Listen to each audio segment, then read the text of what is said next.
Tayo po ay magsitayo bilang pagbibigay galang sa salita ng Diyos. Makibukas po kayo sa akin sa Aklat ng Pilipos, Kabanata 4, mga talatang 14 hanggang 20. Inuulit ko po, Philippians chapter 4, verses 14 to 20. Ito po ang sinasabi. Gayunman, ikinagagalak ko ang ginawa ninyong pagtulong sa akin.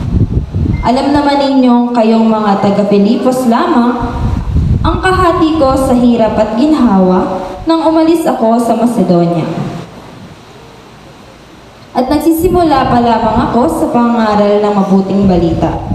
Nang ako'y nasa Thessalonica na, makailang ulit ding pinadalhan ninyo ako ng tulong. Hindi sa hangad kong laging tumanggap ng mga kaloob, ang nais ko'y sumagana ang pakinabang natatanggapin ninyo. Narito ngayon ang katibayan ng labis-labis na kaloob ninyo sa akin. Higit pa sa aking pangailangan ng tulong ninyo, ang tulong ninyo sa akin na dala ni Epaprodito. Ang mga ito ay masasamyong handog sa Diyos, mga hinaing kalugod-lugod at kaaya-aya sa Kanya. At buhat sa kayamanan niyang hindi nauubos, ibibigay niya ang lahat ng inyong kailangan sa pamamagitan ni Kristo Jesus. Purihin ang ating Diyos at Ama magpakailanman. Amen. Purihin po ang salita ng Diyos at i-welcome po natin ang kanyang lingkod, Pastor Rex Gilbuena.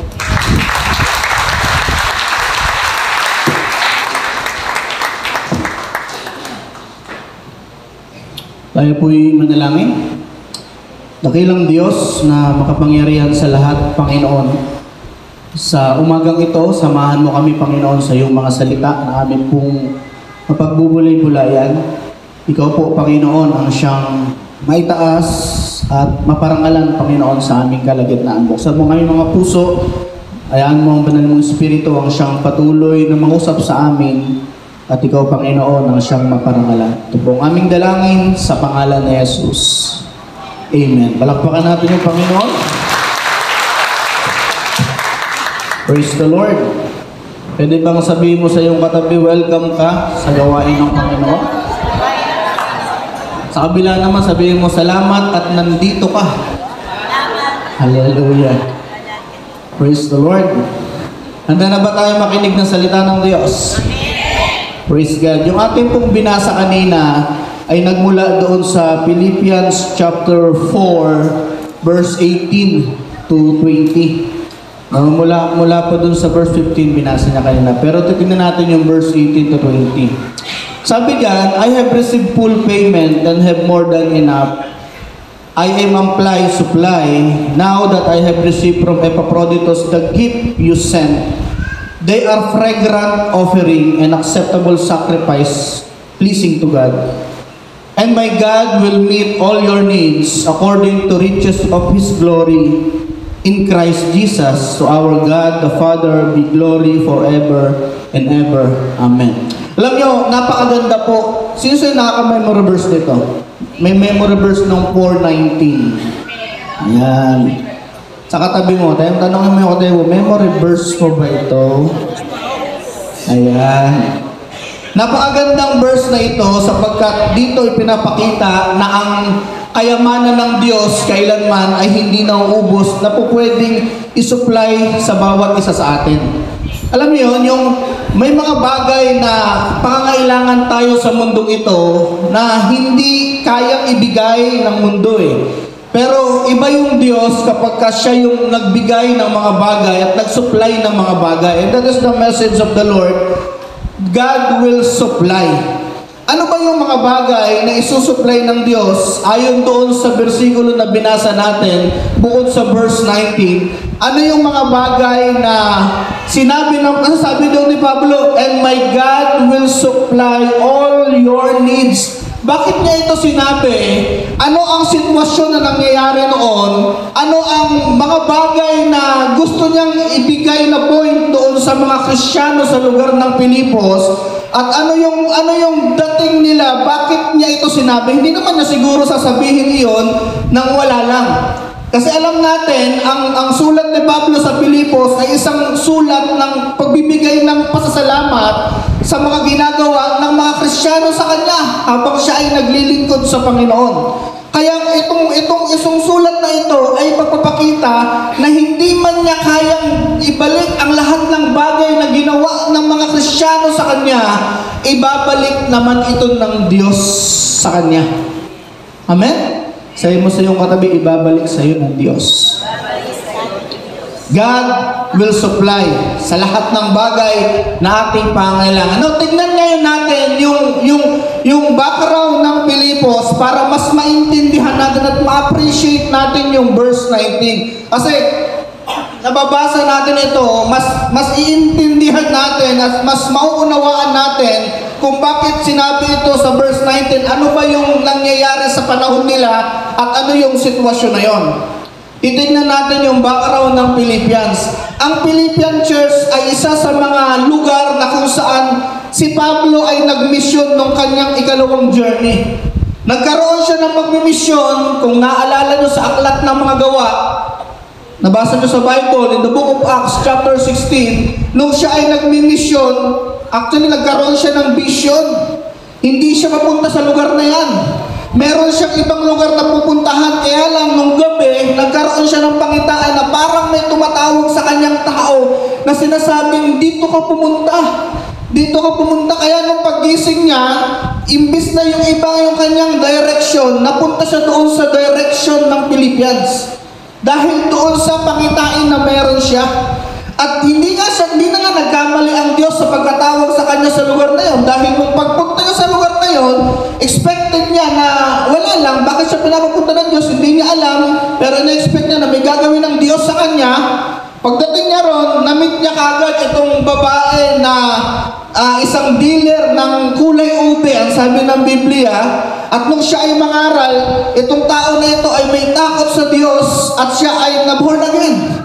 In-invite niya ito si Pablo sa kanyang tahanan at doon nagbahagi pa ng salita ng Diyos.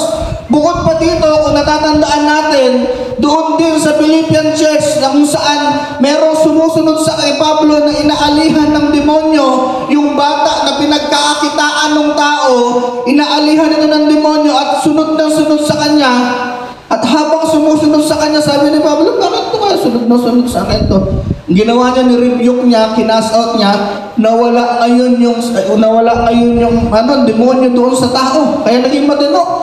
Sabi ng mga nag-aalaga sa kanya, wala na tayong pagkakakitaan Kasi nawala na yung demonyo. Sayang naman. Diba, pinagkakakitaan siguro nila sa panghuhula, kung saan-saan. Pinalayas ng Diyos, pamamagitan ni Pablo. Nawala na.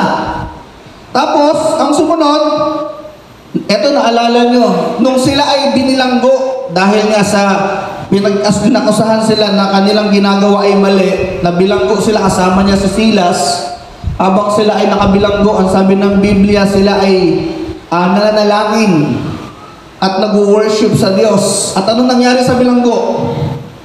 Alam niyo po ba kung ano nangyari sa bilanggo? Biglang nakalag yung mga tanikala at pagkatapos nakalaya sila, pero ang maganda dito, yung tagapagbantay doon sa bilangguan ay na-born again. Naging Kristiyano din at hindi lang yun, kundi yung kanyang buong sambahayan. Bakit? Kasi yung jailer na yon na sinaran niya, nagtanong kay Pablo, sabi niya, paano ba ako maliligtas? Dalawang klase yung kaligtasan, tanong niya, spiritual at saka yung physical. Physical kasi po pwede siyang mamatay dahil matatakasan siya ng kanyang mga binabantayan. Spiritual dahil nakita niya yung himala ng Diyos sa kanyang buhay. At sa buhay ng mga alagad, nagkaroon ng lindol. Kaya sabi niya, ang gagawin mo, sumampalataya kay Kristo Jesus, ikaw ay maliligtas at hindi lang ikaw. Sabi mo sa iyong katabi, hindi lang ikaw. Pati ang buo mong sambahayan. Kaya anong ginawa ng jailer? Siyempre, hindi naman basta sinabi lang ngayon. In-invite niya ngayon si Pablo na nag-dinner doon. Actually, late dinner na yon. Di ba? In-invite niya si Pablo at si Silas doon sa bahay. Anong purpose nun? Para makapag-share pa doon sa pamilya niya. Yun ang pinakamaganda Hindi lang niya inangkin yung miracle na nataglay niya, kundi isinama niya pa ito sa kanyang pamilya para yung kanyang buong pamilya ay mabahaginan din ng salita ng Diyos. Amen. At pagkatapos, ang sabi doon, nung siya ay mabautismuhan, nung siya ay mabahaginan ng salita ng Diyos, lahat sila ay nabautismuhan. At pagkatapos, kinabukasan, madaling araw, bumalik ulit sila sa kulungan, di sila tumakas, kaya kinabukasan, nilitis sila. At nung nilitis, muli silang nakalaya. Doon nag-start yung gawain sa lugar ng Philippians. Doon nag-umpisa sa bahay ni Lydia. In-invite niya yung mga tao hanggang sa dumating yung mga pagkakataon na lumago ang church doon sa lugar na yon. At may mga Kristiyanong napunta doon sa lugar na yon at silang lahat ay tinawag ng Panginoon para magbigay ng papuri sa Diyos. Kaya sa madaling salita, itong Philippian church ay nagkaroon si Pablo ng mas malalim na ugnayan. At makikita naman natin yung kanyang malalim na ugnayan sa kanyang mga sulat sa Pilipos. Napakaganda, sabi niya, yung sulat niya talagang, kita mo yung talagang, yung intimate relationship sa pagitan ng leader nila at saka ng church ng Philippians ay makikita natin doon. Bukod pa dito, ang Philippian church ay malaki ang naitulong sa kanya, hindi lamang financially, kundi emotionally, sapagkat sa panahon nang siya ay nakakulong, ang gaganda ng report sa kanya ng mga Kristiyano sa lugar ng Philippians. So nakakatulong sa kanya para hindi siya ma-stress.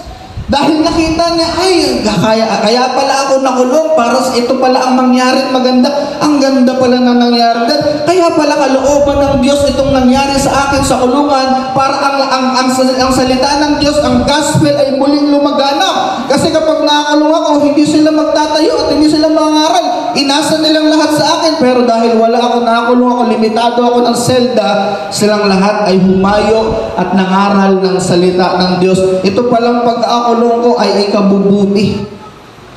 Kaya hindi lamang financial na itulong ng Philippians, kundi emotional din kay Pablo. At ang katunayan, nagbibigay siya ng pasasalamat. Sabi niya, I thank my God every time I remember you. Sabi ni Pablo sa mga Kristiyano sa Pilipos, ako'y nagpapasalamat sa Diyos tuwing naaalala ko kayo. Amen. Sabi mo sa iyong katabi, tuwing naaalala kita, nagpapasalamat ako sa Diyos. Amen. Kasi mahirap yung tuwing maalala mo, bubuisit ka sa Kanya. Naalala ko, nagbuisit naman ako. Diba? Maganda yung pag naalala mo, alam mo yun, may inspired ka, may encourage ka, magbibigay ng kalakasan ito sa iyo, magbibigay ng mga bagay na malilift up ka sa tuwing naaalala mo. At yan ang ginawa ng mga Kristiyano sa lugar ng Philippians. Sabi niya, I thank my God for every time I remember you. In all my prayers for all of you, I always pray with joy. Ano daw? Kapag naaalala niya ang mga Kristiyano sa Pilipos, nananalangin siya at tuwing nananalangin siya, partikular sa mga Kristiyano sa lugar na yon, ay nagagalak siya. Mahirap kasi pag nag-pray na nakasimangot ka, di ba? Pag-pray na na-stress ka, napilitan ka na ipag-pray siya. Di ba? Maganda yung nagpe-pray na talagang nandoon yung joy. Talagang nandoon yung kagalakan. Sabi niya, I always pray with joy. Ako'y nananalangin, tuwing ako'y nananalangin, may kagalakan ako sa aking puso. Ganyan ba tayo mag-pray lagi? Sabi mo sa iyong katabi, ganyan ka ba mag-pray? May kagalakan? O nagpipray ka, parang may antok lang konti? Diba? May sleep na konti, diba?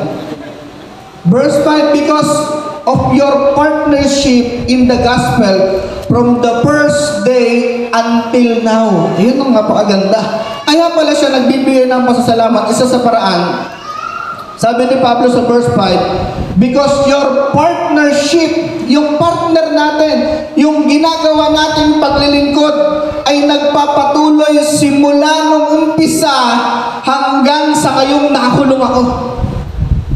Nakakuha niyo po. Ano makikita natin doon sa mga Kristiyano? Makikita natin doon yung consistency nila sa pananampalataya. Patuloy na lumalago na lumalago. Kasi sabi niya, from the first day until now.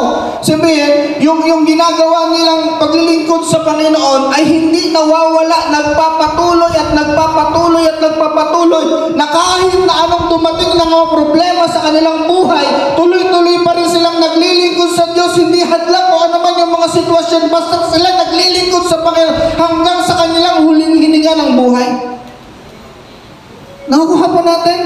Tuloy-tuloy, consistent. Simula nang sila ay maging Kristiyano, simula nang sila ay maging anak ng Diyos, simula nang sila ay tinawag ng Diyos, until the time na si Pablo ay malapit ng kunin ng Lord, tuloy-tuloy pa rin yung kanyang paglilingkod. Kaya sabi ni Pablo, nagpapasalamat ako sa Diyos kasi partner tayo sa gospel. Simula noon until now, kaya tuwing naaalala ko kayo, ay nananalangin talaga ako ng may kagalakan.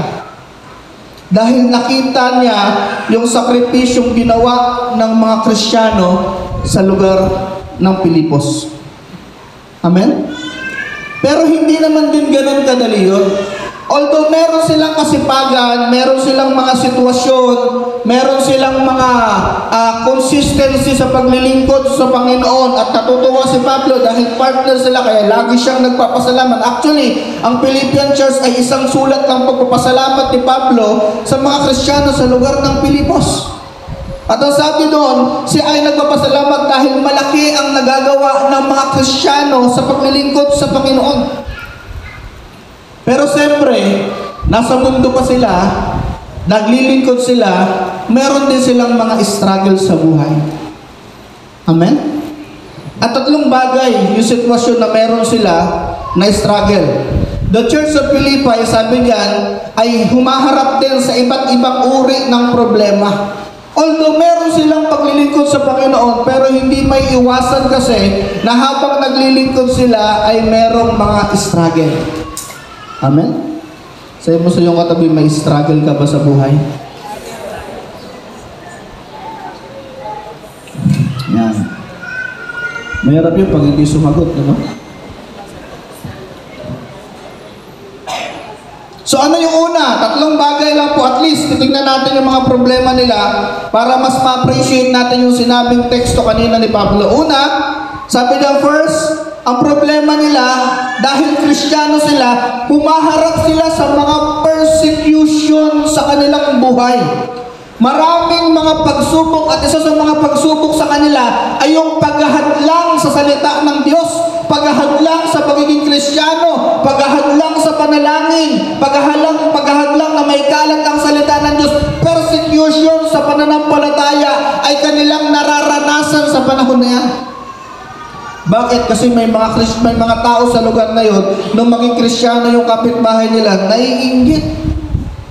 Diba? May mga tao na talagang pinipilit na gamitin ni Satanas para hadlangan yung pagiging anak mo ng Diyos. At yun yung nangyari sa Acts chapter 17, pansinin niyo po.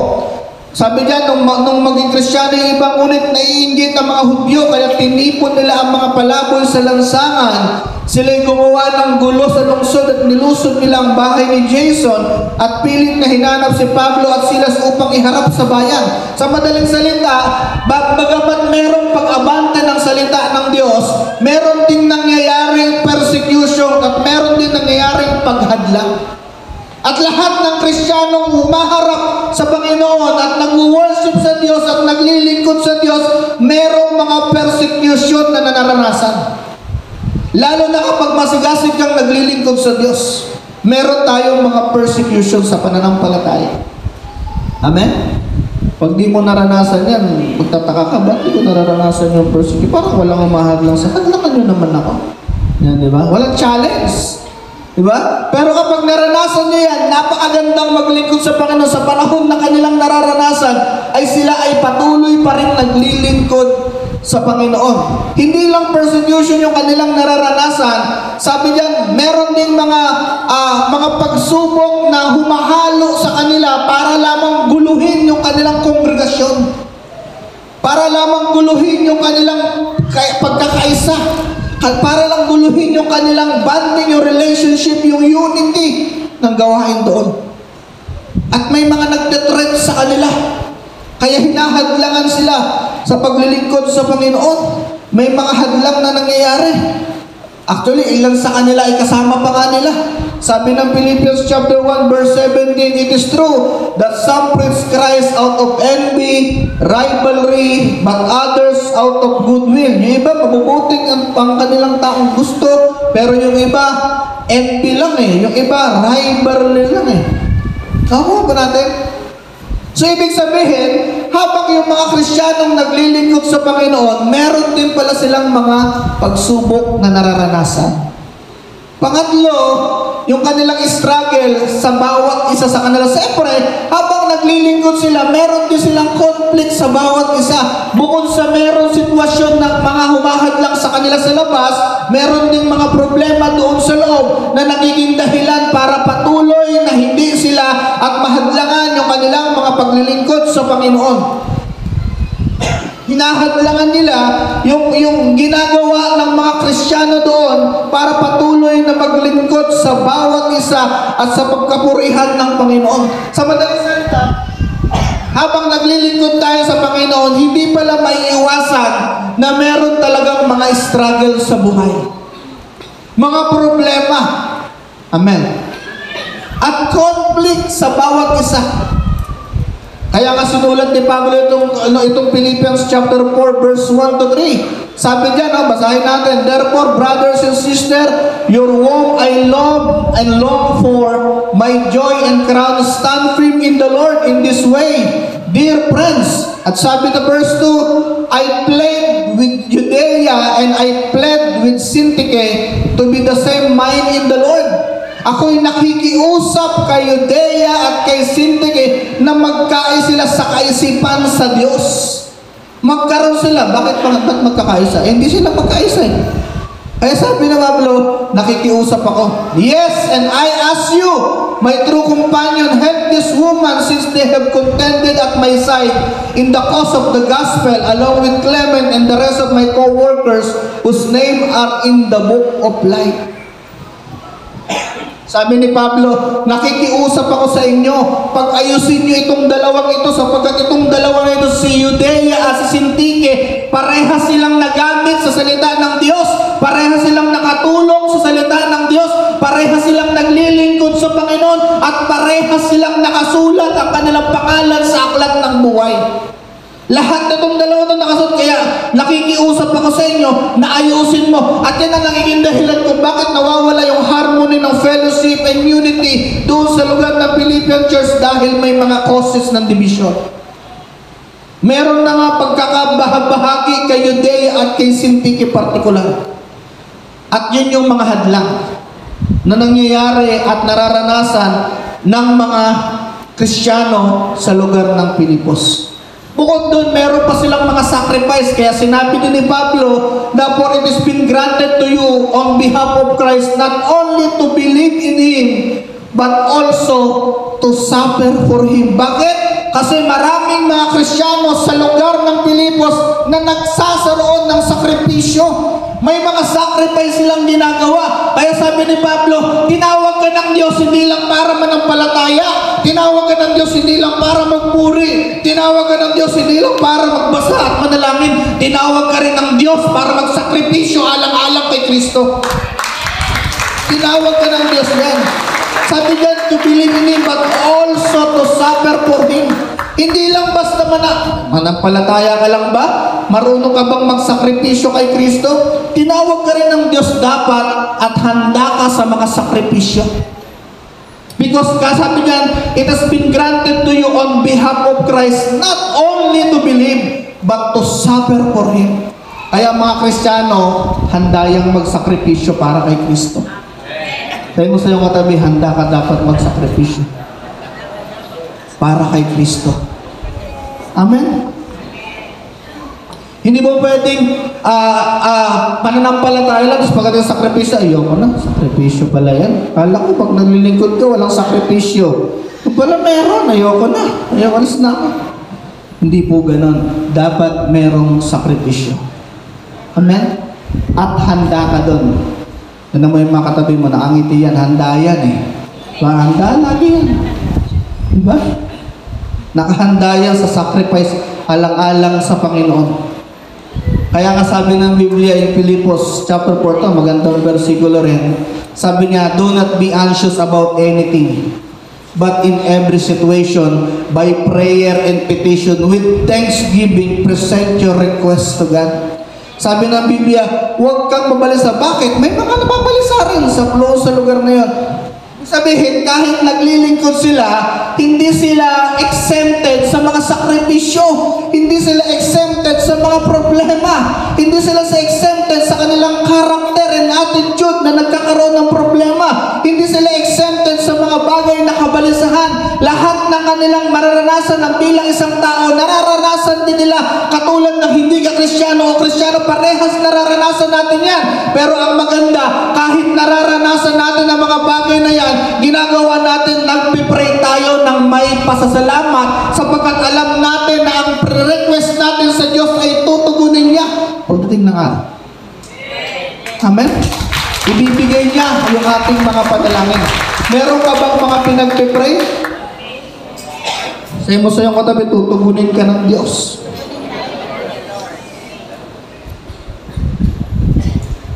Mahirap kasing mag-pray kapag balisa ka. Kapag ang isang tao, balisa. Maraming mga tao nababalisa, pero hindi naman niya pinagpipray. Amen?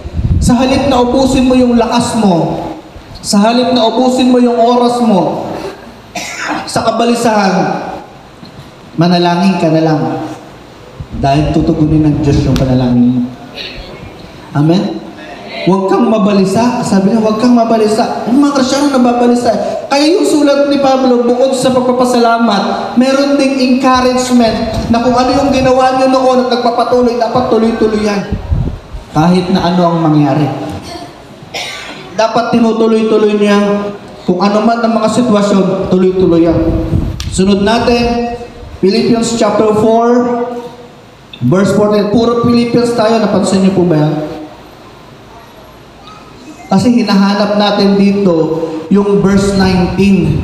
So tinitignan natin kung ano yung sitwasyon nila, kung ano yung mga nangyayari sa panahon nila, para mas ma-appreciate natin yung isusupply ng Diyos sa atin. Nakuha niyo po? At ito na yung sabi sa verse 14. Sabi diyan, yet it was good of you to share in my troubles. Meron na sarili silang troubles, pero sabi diyan, si Pablo, may sarili din problema, pero ibinabahagi at pinoproblema pa rin nila yung problema ni Pablo. Bakit? Sabi diyan, moreover, as you Philippians know, that in early days of your acquaintance with the gospel, when I set out from Macedonia, not one church shared with me in the matter of giving and receiving except you only. Wow. Napakagandang sinabi ni Pablo doon. Ano sabi ni Paul? Doon nag-uumpisa akong naglilingkod sa Diyos. Nung nag-umpisa akong hirap na hirap ako dahil full time akong naglilingkod sa Panginoon. Nung first time niyong makakilala sa Panginoon, first time niyong ma-meet ang gospel, first time niyong matanggap ang Panginoon simula noon hanggang ngayon, wala ni isang church na tumulong sa akin maliban sa inyo.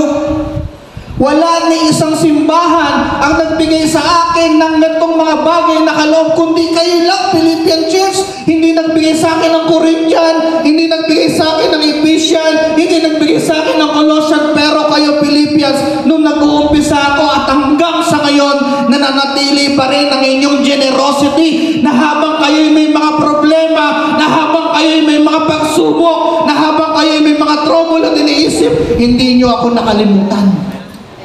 Amen?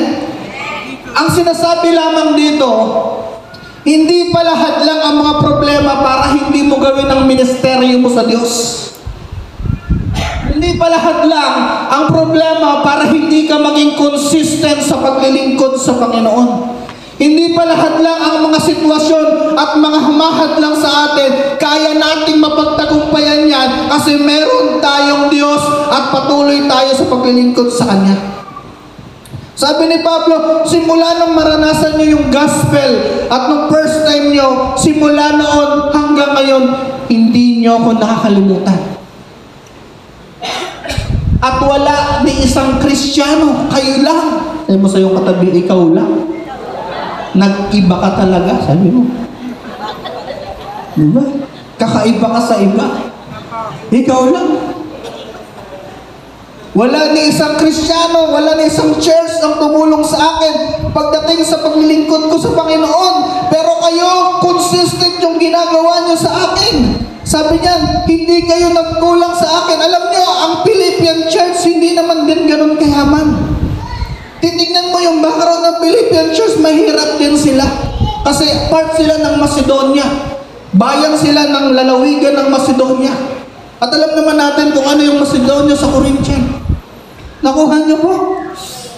Hindi sila katulad ng Corinthian na mayaman na simbahan. Hindi sila katulad ng iba pang mga simbahan na mayaman. Sila hindi naman din ganun kayaman. Anong point dito? Kahit individual, kahit hindi ka ganun kayaman, pwede kang maglingkod sa Diyos. Hindi sadlang ang pera, financial, material, para ikaw ay hindi makalapit sa Panginoon. Actually, makakalapit ka sa Diyos sa gusto mo talagang gawin yon, gagawin mo yon. Hindi hadlang ang lahat ng yan. Kahit na anong mga bagay na may hadlang para maglingkod ka sa Panginoon, hindi yan maging hadlang. Bakit? Kasi tuloy, consistent na naglilingkod ka sa Diyos. At hindi naghihadlang sa kanya yung sitwasyon na yon, sapagkat sila ay patuloy na naglilingkod. Sabi diyan, moreover, as you Philippians know, in the early days of your acquaintance with the gospel, when I set out in Macedonia, nung ako'y naglilingkod na, not one church shared with me in the matters of giving and receiving except you only. Para sinasabi ni Paul, walang tumulong sa akin, ikaw lang eh. Amen? Ikaw lang. Kayo lang. Pero alam ko may problema din kayo. Alam ko may mga pinagdadaanan din kayo. Minsan kasi pag Kristiyano, pagka may problema, ay hindi mo na kasi may problema eh. Ay, may sarili akong problema. Sige, sila na lang muna. Yan. Hindi consistent eh. Nakakuha mo natin? Pero sabi niya, simula noon hanggang ngayon, naging consistent kayo. Alam ni Pablo na may mga problema sila. Sabi nga ni Pablo, may mga suffering eh. Sinusulat niya nga eh. Alam ko niya may mga suffering. Alam niya may mga kabalisahan. Alam niya may mga disunity nangyayari doon. Alam niya may mga problema sa lugar ng Philippians. Pero hindi naging hadlang sa mga Kristiyano sa lugar na yon para hindi sila maglingkod sa Diyos. Nagpatuloy at nagpatuloy sila. Amen? Sabi mo sa iyong matabi, ganun din tayo. Hindi magiging hadlang ang anumang mga bagay dahil magpapatuloy tayong naglilingkod sa Panginoon. For even and I was in Thessalonica, you sent me aid from that once when I was need. Napakaganda, di ba? Kahit nung nasa Thessalonica ako, dapat tumulong din yung mga taga-Thessalonica, di ba? Nasa Thessalonica na nga ako eh. Dapat yung mga Kristiyano sa Thessalonica, tumulong. Diba? Pero kahit nandun ako, hindi kayo nagsawang tulungan ako at ipadala ang tulong nyo kapamamagitan na Epaphroditus. Amen? Tuloy-tuloy yung ministry ginagawa nyo the moment that you're acquaintance with the gospel. Sabihin, the moment na mabuhay naging ka, the moment na maging Kristiyano sila, tuloy-tuloy silang naglilingkod. May problema ba sila? Madami. Pero nagpapatuloy pa rin silang naglilingkod sa Diyos. That's why sinabi ni Pablo, God will supply. Gusto niyo ba i-supply ng Diyos? Sabi mo sa iyong katabi, consistency. Ayan. Para i-supply ng Diyos. I-supply ng Panginoon. Paano isusupply ng Diyos? May problema lang, nawala ka na pananampalataya. Kung may problema lang, hindi na naging consistent yung ginagawa mo sa Diyos, paano isusupply? Tinesting ka lang ng Diyos, wala ka na talagang, wala na yung pananampalataya mo. Dapat, habang tinetesting ka ng Lord, dapat lalo ka pang lumalapit sa Panginoon sapagkat pag nakita ng Diyos na ang lahat ng testing ay hindi kakayanin, isusupply ng Diyos ang lahat ng bagay sa buhay mo. Ipagkakaloob yun ng Diyos sa buhay mo. God will supply. 4 na bagay lang po. Ano unang isusupply ng Diyos? God supply joy. ang kagalakan. Tignan mo mga picture, di ba? Nagtuwa-tuwa sila, di ba? Wala kang makitang picture, pasensya na po. Yan ang nakita kong picture. Pero kagalakan yan mula sa Diyos. Amen? Sabi diyan, God will supply joy. Alam niyo ang maganda rito, iba yung kagalakan tsaka sa kakasiyahan. Alam naman natin yun, di ba? Ang kagalakan ay nanggagaling sa loob, ini-input ng Diyos, tapos nag-express sa labas. Tapos yung kasiyahan, alam natin iba yun, mula sa labas, may nakita ka, ay, may bago, masaya, nag-enjoy ka, masaya. Mula sa labas, papasok sa loob. Kaya pag pangit na yung nangyayari sa labas, hindi ka na masaya. Kakaiba yung joy. Kasi kahit pangit na nangyayari sa labas, hindi naman nakabase sa labas eh. Nakabase sa loob eh. Kaya dahil kahit pangit na nangyayari sa labas, dahil meron kang joy sa loob lumalabas, nakakaangiti pa rin tayo. Magiging masaya pa rin tayo kahit may mga problema, kahit anong sitwasyon na nangyayari sa labas. Hindi nagiging hadlang yon sapagkat patuloy at patuloy pa rin tayong nagiging magalak sa Panginoon. Sabi ng Biblia, rejoice in the Lord always. Say it again, rejoice. Let your gentleness be evident to all. The Lord is near. Kaya sabi niya, rejoice in the Lord always. Do not rejoice in earth. Rejoice in the Lord. Kasi yung joy galing sa Diyos, ay yung Diyos na sa buhay natin. Kaya nagre-reflect yun sa labas.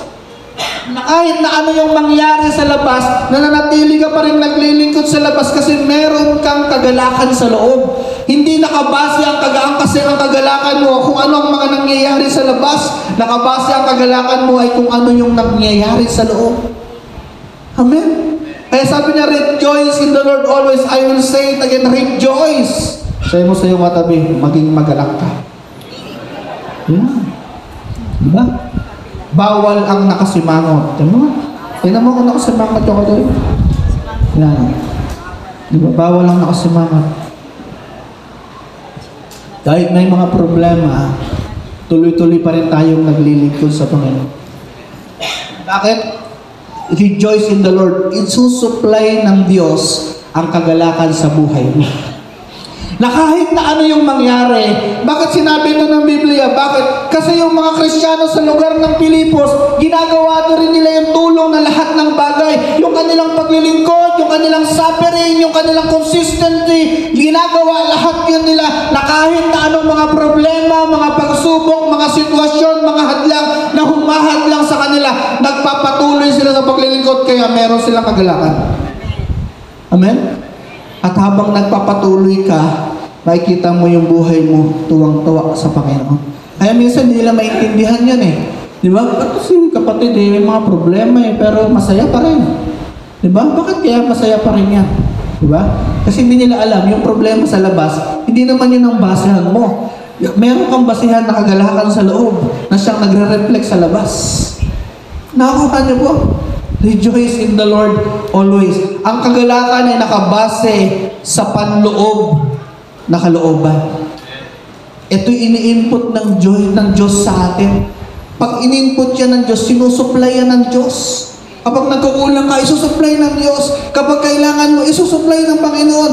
Pero kailangan, consistent kang naglilingkod katulad ng mga Kristiyano sa Pilipos. Hindi ka dapat sumusuko na kahit na ano yung mga problema, kahit na ano yung mga pagsubok, kahit na ano yung mga hadlang, tuloy-tuloy ka pa rin naglilingkod sa Panginoon. At habang tuloy-tuloy kang naglilingkod sa Panginoon, ipoprovide naman ng Diyos ang kagalakan mo sa buhay. God will supply your need. Basta gawin lang natin yung consistent ginagawa ng mga Kristiyano sa lugar ng Philippine Church. Pangalawa, 4 lang po ito. Pangalawa, God will supply peace. Ayan. Meron tayong kapayapaan.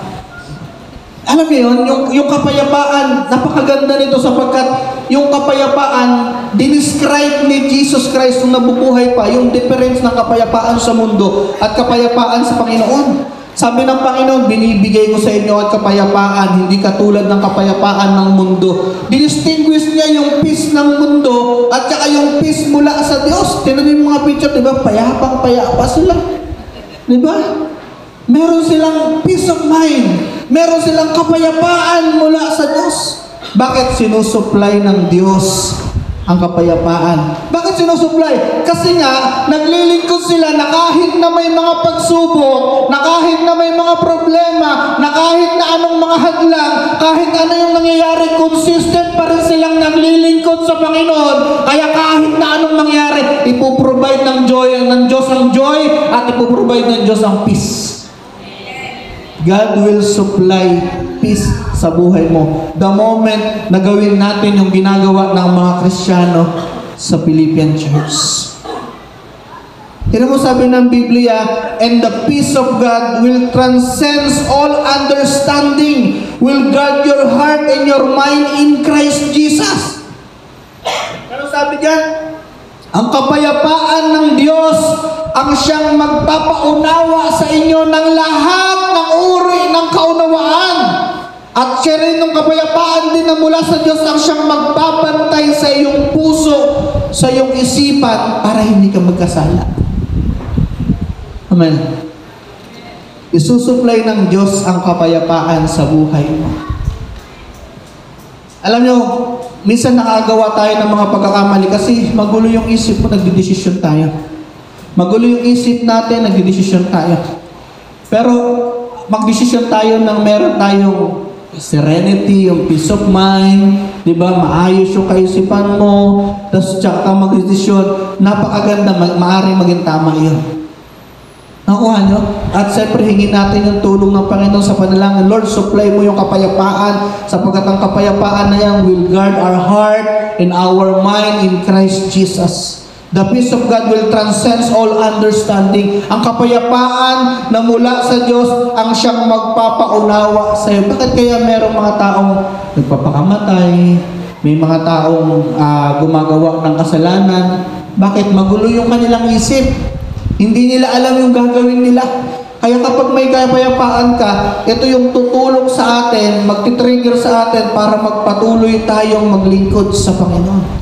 At take note, isusupplyan ng Diyos sa iyo. Amen? Verse 8, sabi ng Biblia, finally, brothers and sisters, whatever is true, whatever is noble, whatever is right, whatever is pure, whatever is lovely, whatever is admirable, if anything is excellent and praiseworthy, think about such things. Anong ibig sabihin ng versikulo na yan? Ang sinasabi ng Biblia, na kahit na anong problema na mayroon ka, kahit na anong mga pagsubok na nararanasan mo, kahit na anong hadlang na dadaan sa buhay mo, isipin mo pa rin ay positibo. Huwag kang mag-iisip ng negatibo. Huwag kang mag-iisip ng magiging hadlang para hindi ka makapagpatuloy sa Panginoon. At lalong huwag mong iisipin kuminto sa Diyos. Magpatuloy ka lang sa Panginoon. Ang sinasabi sa verse 8, positive lang dapat lagi. Sabi mo sa'yo katabi, positive lang tayo lang. Huwag lang tayo kung may problema, positive pa rin. Hindi makakatulong ang mga salitang negatibo kapag ka may problema ka. Itong Philippians may mga problema, pero sabi ni Paul, isipin niyo lang kasi to. Ito lang yung naisipin niyo kung ano yung mabuti, kung ano yung maganda, kung ano yung noble, kung ano yung tama, kung ano yung kaaya-aya, at mayroon excellent. Ito lang ang isipin niyo. Positibo lang. Huwag kang mag-iisip ng pangit. Kasi pag pangit tuloy. Pag hindi maayos, kasi yung pangit, kasi pag pangit na din yung mukha natin. Pag pangit, hindi magiging maganda yung kalalabasan. Amen? Tignan mo yung katabi mo, di ba maganda yan? Tignan mo. O ba't pa ayaw magsalita ng positibo? Positibo ka magsalita, maganda yan, di ba? Bakit? Kasi yun ang gusto ng Diyos. Huwag tayong magsasalita ng negatibo, ng hindi kaaya-aya. Huwag tayong mag-iisip ng mga bagay na yun. Isipin natin, pag may mga problema, wala ito, kaya ito natin ito. Magsubok lang siya, magagawa natin ang paraan niya. Sa tulong ng Diyos. Verse 9, whatever you have learned or received or heard from me, or seen in me, put into practice. Ano daw? Kung ano yung mga natutunan, narinig, at natanggap, at nakita. Apat na bagay yun eh. Natutunan, tinanggap, narinig, at nakita. Ano gagawin? Ano gagawin? I-apply mo. Amen? Lahat ng bagay na naririnig nyo sa mga lingkod ng Diyos, sa mga every Sunday, pag nag-press, lahat ng bagay na naririnig nyo, encouragement, lahat ng bagay na nababasa nyo sa Biblia na maging maayos, lahat ng bagay na nakikita nyo modelo sa mga leader ng simbahan, lahat ng mga bagay na maganda, i-practice nyo yan, gawin nyo yan, i-apply nyo sa buhay nyo yan, i-imitate nyo yan, at kapag ginawa nyo yan, katulad ng ginagawa ng mga Kristiyano sa Pilipos, ang kapayapaan na nanggagaling sa Diyos ay ipagkakaloob sa inyo. God will supply peace in your life kapag ka nagpatuloy tayong ginagawa yung pananampalataya sa Panginoon. Walang Kristiyanong mababalisa. Dumadaan tayo sa kabalisan, pero hindi tayo natatalo dyan. Bakit? Lahat ng Kristiyanong anak ng Diyos na dumaan sa kabalisahan, sa depression, sa stress, lahat ng yang nangyayari na yan ay mapagtatagumpayan natin kasi meron tayong Diyos na magsusupply ng kapayapaan sa ating isipan, na magbabantay sa puso at sa isipan natin, at ipapaunawa ng kapayapaan na yan sa isipan natin na eto yun, eto kasi yan, eto yung plano ko eto yung kalooban ko ipapaunawa, sabi niya no, which transcends all understanding, lahat ng uri ng kaalaman ipapaunawa sa iyo kung bakit nangyayari sa iyo yan. Amen? And then, ay, ganun pala. Ay, payapaan ka na ngayon. Bakit? Isusuplayan ng Diyos sa ating mga buhay ang kapayapaan na yan.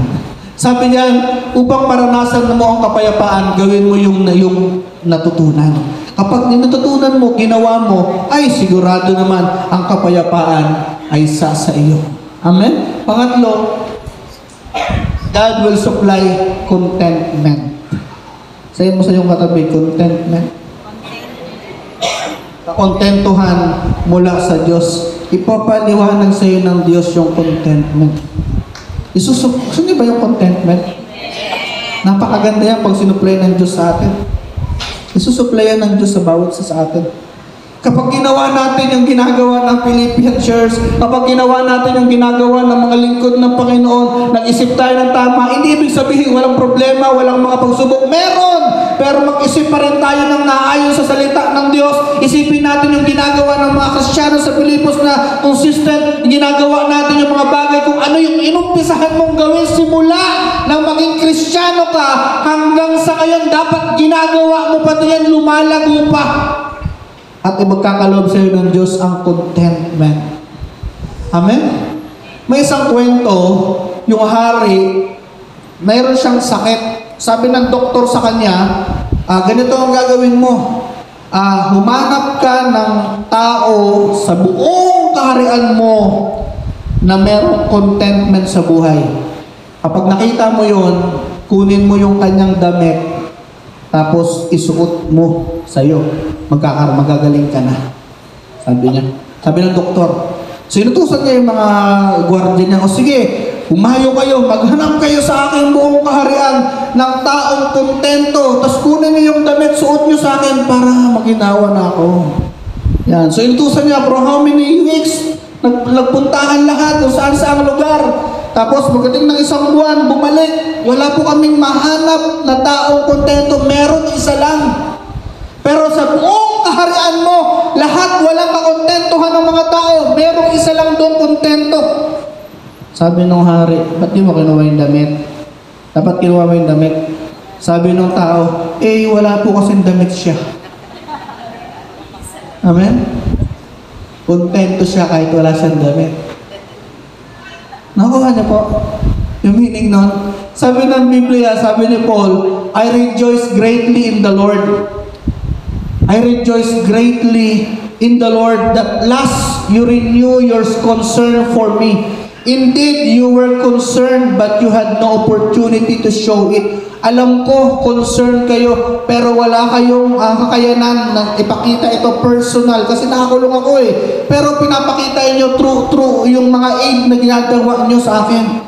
Verse 11, I am not saying this because I am need, Hindi ko sinasabi ito dahil kailangan ko. Baka sabihin niyo, binubola ko lang kayo. Sabi ni Pablo, baka sabihin niyo, nililift up ko lang kayo. Hindi totoo yung sinasabi ko. Di ba?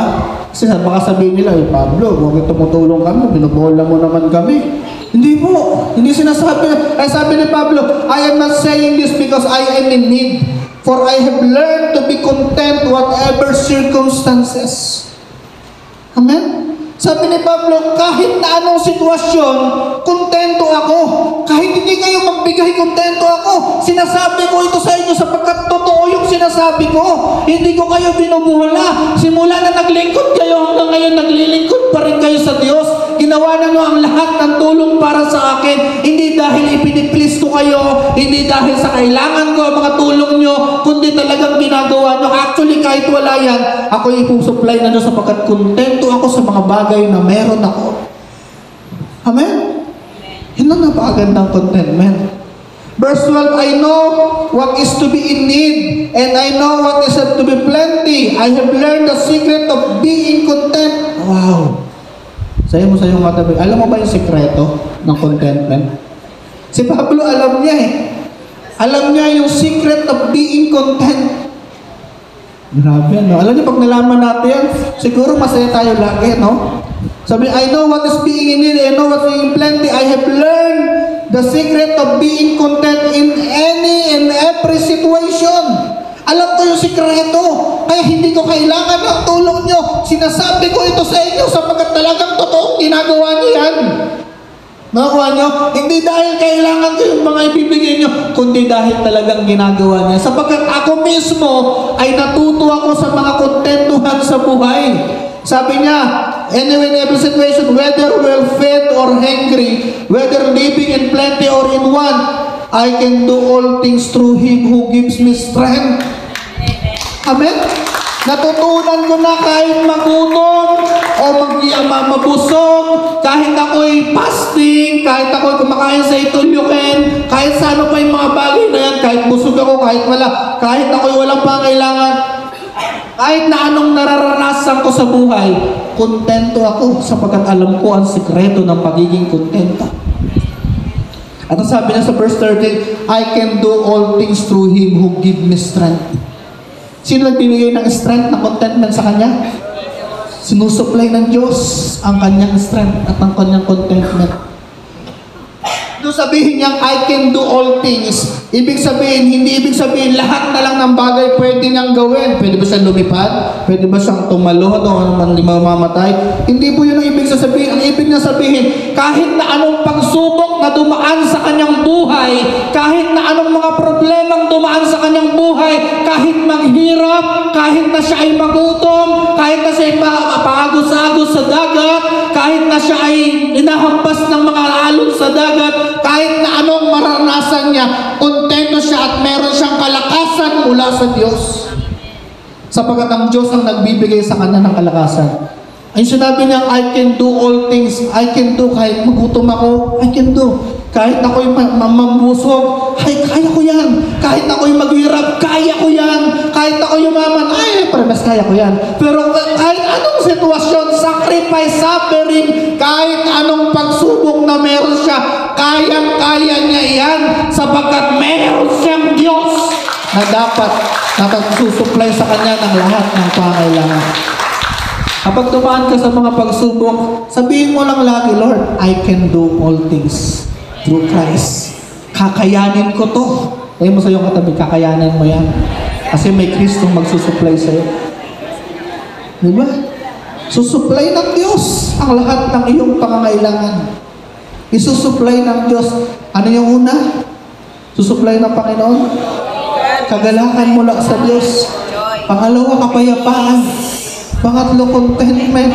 Pero siyempre, kailangan maging consistent yung paglilingkod natin katulad ng Philippian Church. At pang-apat, ito yung ating gagawin. God will supply provision. Kayamanan mula sa Diyos ay ipagkakaloob ng Diyos sa bawat isa sa atin. Sabi ng Biblia sa verse 17, not that I desire your gift. What I desire is that more credited to your account. Sabi ni, ito maganda sabi ni Pablo, hindi na nais ko yung inyong padala na Tok-Tok o LBC o ano man yan. Hindi ko nangangailangan yan.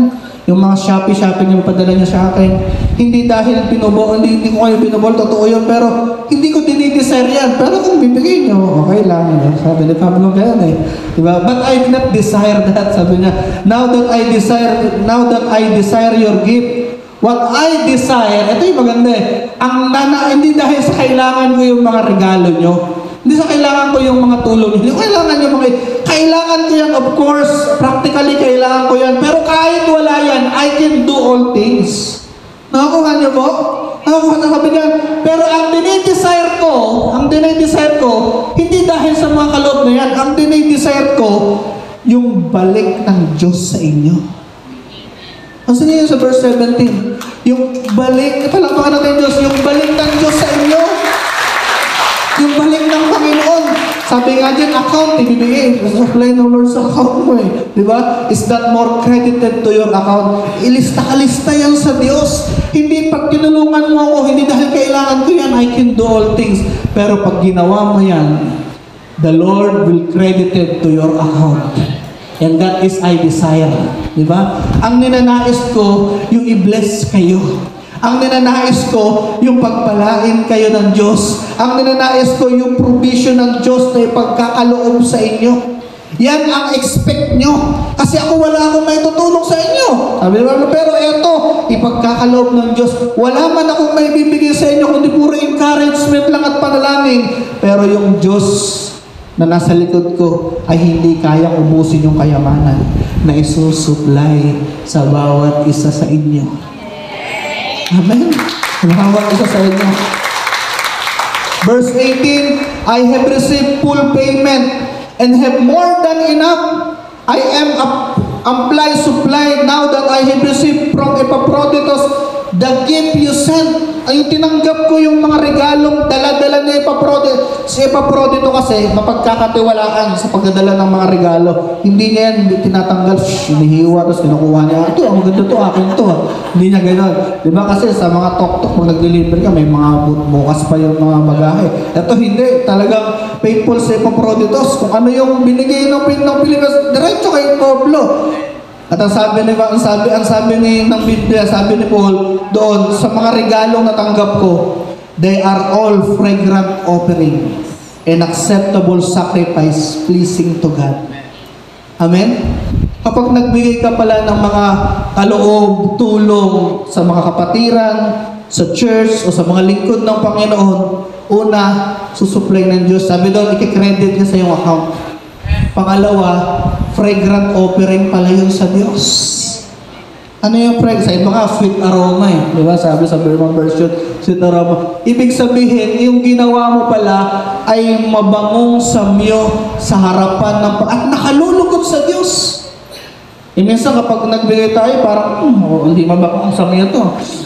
Bahong samyo, di ba? Pero ito, fragrant offering. Bakit? Ginagawa mo kasi yun out of... Alam mo ba't ginagawa? Ginabi ng Lord ni Pablo yun, ng Biblia sa atin.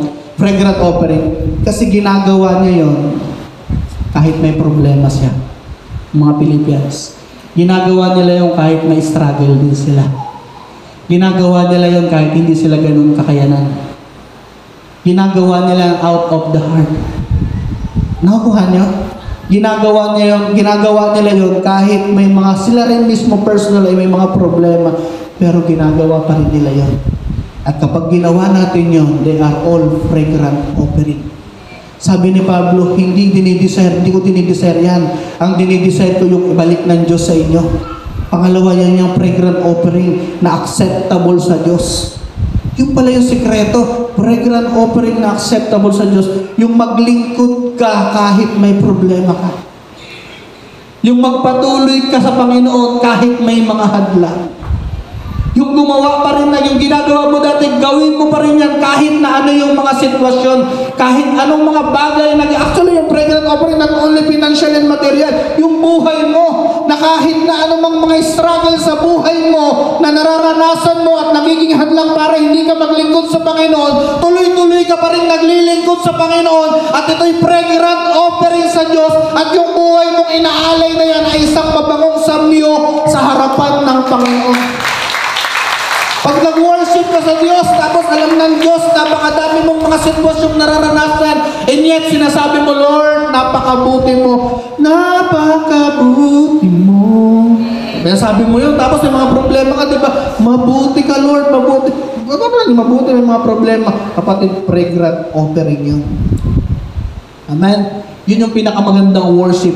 You are worshiping in the middle of stress, in the middle of situation problem, in the middle of trouble. You are worshiping our God.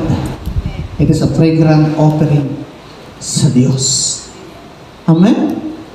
And then, verse 19, sabi diyan, ito na yung mga sa verse 19 eh. Remember verse 19 eh.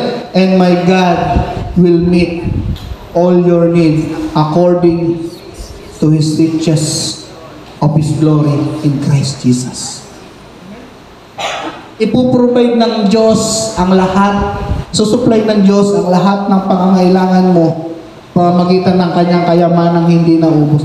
Sinasabi ni Pablo, ako, wala akong may susupply sa inyo.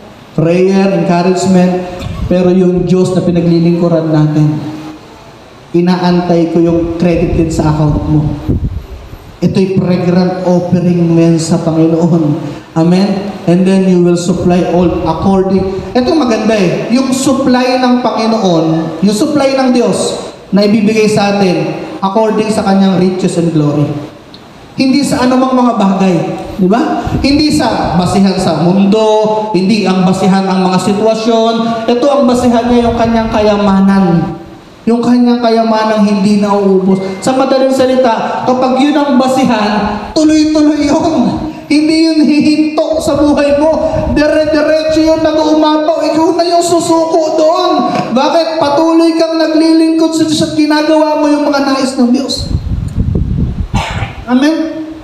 At tuloy-tuloy yun na isusupply ng Diyos ang lahat ng iyong pangangailangan at provision mo sa Panginoon. Ano yung need mo? Alam yan ng Diyos. Isusupply yan ng Diyos. Gawin lang natin yung ginawa ng mga Kristiyano sa Philippians. Gawin lang natin maging consistent sa pananampalataya. Gawin lang natin maglingkod tayo kahit na anong sitwasyon, kahit na anong hadlang. Alam ko maraming tayong mga hadlang sa buhay para hindi tayo makapaglingkod at makapagbigay ng papuri sa Panginoon. Pero kapatid, sa umagang ito, alam ng Diyos yan. At kapag napagtagumpayan mo yung mga bagay na yan sa sitwasyon natin, isusupply ng Diyos ang lahat ng iyong pangangailangan, joy, peace, contentment, and all provision. Ipagkakaloob ng Diyos ang lahat ng bagay na yan sa iyong buhay. Amen? Sabi diyan, it is important to note that God's provision is not about excess greed or luxury. Rather, it is about necessity and sufficient. Yan ang sinabi ng Biblia. Yung provision ng Panginoon, hindi yung sobra-sobra na umantong ka na sa greediness, di ba? Umantong ka na sa anumang mga luxuries ng buhay. Hindi po. Ang supply ng Panginoon ay talagang kailangan mo at talagang sufficient para sa iyo. Ano mo sabi ni Pablo? My grace, His grace is sufficient for me. Sabi ng Lord sa kanya, nagpe-pray siya ng kanyang need. But sabi ng Lord, my grace is sufficient for me. Sa lahat ng mga pangailangan natin ay pagkakaloob ng Diyos. Gawin lang natin yung ginagawa ng mga Kristiyano sa lugar. Tuloy-tuloy lang tayo. Hindi tayo susuko at patuloy tayong maglilingkod sa Diyos. Amen. Sa'yo mo sa iyong katabi, tuloy-tuloy lang. At ipagkakaloob ng Diyos ang lahat ng bagay. Tayo